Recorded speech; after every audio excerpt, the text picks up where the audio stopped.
our young people along the way going to find impediments via chips and chicken, and therefore get pregnant and drop out of school. That's true. But to cure that also, we have introduced what we call second chance for the children who would have got pregnant. That they can have a second chance to go back to school and study. And there's evidence that those who have got problems in some aspects have been able to go and complete and even go up to PhD, giving them a chance. The issue is, are the parents listening? Yes. Are the parents willing to take back this girl child who got pregnant to school? But what's what is the equivalent of the punishment to the girl when you're talking about the boy child? Yes. We are considering, and Minister of Education has this on I want to warn the boy children out there.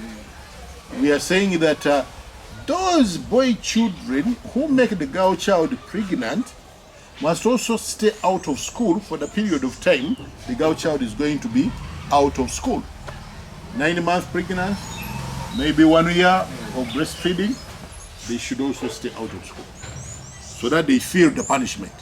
So Isaac, I don't think you are going to do things and you think you are going to escape. No, we are devising a mechanism. And these are aimed at having recurrent things that people will be retired. They will not do the things we don't want them to do. And so I think we are getting somewhere. So those are some of the things I can talk about. But then there are those other general programs that you know of, that you see, talk about liberalization of the economy. Yeah? They're talking about employment. When I was young, this country had one radio station and one TV station. With liberalization, we have over 70 plus TV stations. We have about 300 radio stations. And all these, majority of the people employed in these stations are young people. That's creating employment. But then employment cannot be for those who didn't go to school. It's for those still who have gone to school. And because of that, we are trying to absorb. When I was going to university again, you either went to Mackay University or you didn't go to any university in Uganda. And so there was one university.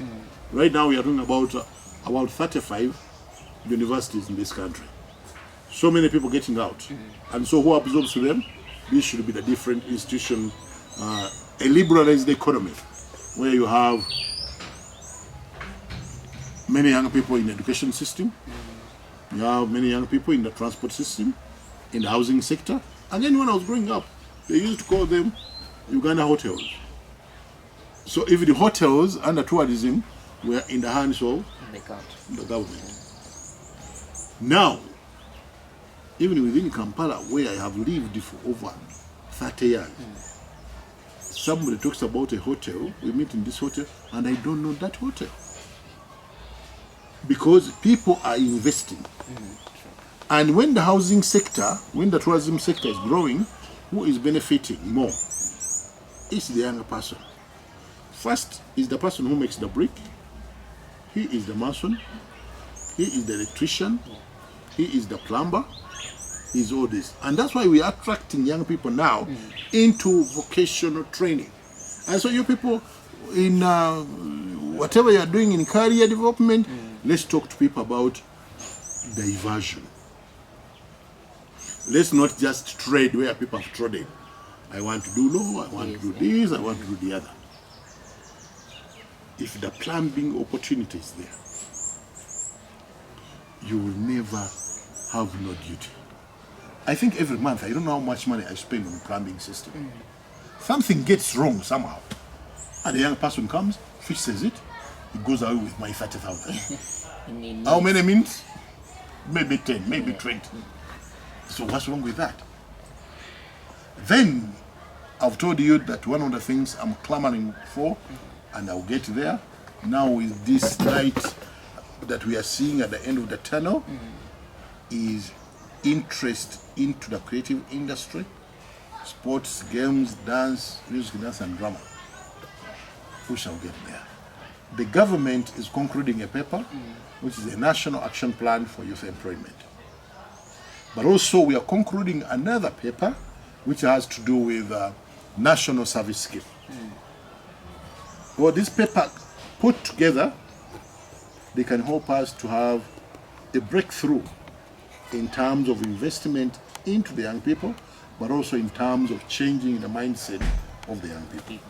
So you wanted to give us statistics in your programs, but then I think you can also tell us how young people can access that money, because people are there in the villages, they have ideas, they are running businesses, but they want to boost their businesses, but they don't know. I have heard of those programs. Do I just run to my district and say, I want money from this program? How can they access that money? What are the procedures, and for how long do they need to pay back? Emmanuel, that's a long story to require me to talk maybe for half a day, because we have talked and certain things seem not to be clear to some people. Some of the people, actually, to me, I say that maybe they just try. They don't want the money. And so, in another program, I should be able to share with you that for you to access the Youth Livelihood Program, for instance, you must be a bona fide Ugandan. And now, the government came up with how to prove a bona fide Ugandan is through national ID. So we need to see your national ID. National ID will tell us that Isaac Emmanuel is a Ugandan born in Utambala about 20 years ago, and so he's a youth. Yes. He resides here and the LCs know him. Because that's also a requirement, that the LCs will endorse on the papers to say they know you. We had the criteria of 10 people. We have since revised it to up to 5 people. That you can have a group of 5 people. The group is our safety. Are we together? It is our, protection against you running away very quickly. At least if you are 5, if Isaac ran away, perhaps Emmanuel will remain. And so Emmanuel will take and shoulder the paying back of the money in a way. But I know that Emmanuel will be candid enough to tell us where Isaac is, and therefore the money is paid back. There is also the requirement of you showing the business plan. Bakasha, what do you want to do? Okay, we have, as Bakash, started our company. We just want additional funds to buy an additional camera, to do this and the other. You have to show your plan of paying back. Yes.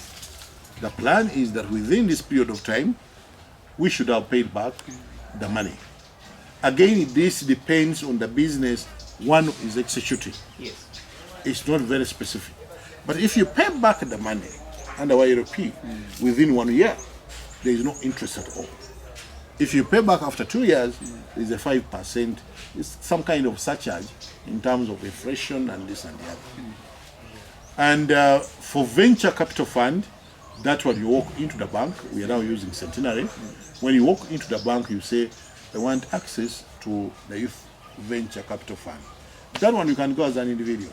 Okay. And you'll convince our bank managers that you have a bankable project.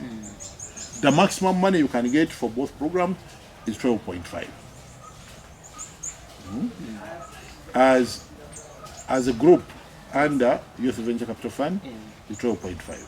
As an individual under Centenary is 5 million.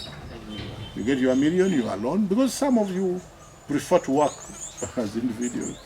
Others say, me, I can work in a group. So for the venture capital fund, you go to the bank. Then for the youth livelihood, that's what you go to the sub-county or even in the parish level. There are officers there who are called community development officers. Those have the information, they have the papers, they can guide you on how to go about it. For those of you living in Kampala, you can access our offices. We have a secretariat on the 8th floor, Simomanyo House. They can give you information and on how to go about it. As I said, talking about these programs, you require a holiday. Yeah, at least that has given me an insight, because I basically wanted to know where do these people walk to get the information about those Exactly. programs. That's the basic one. All the community development officers at the district level, their community development officers at the sub-county level, they have the info.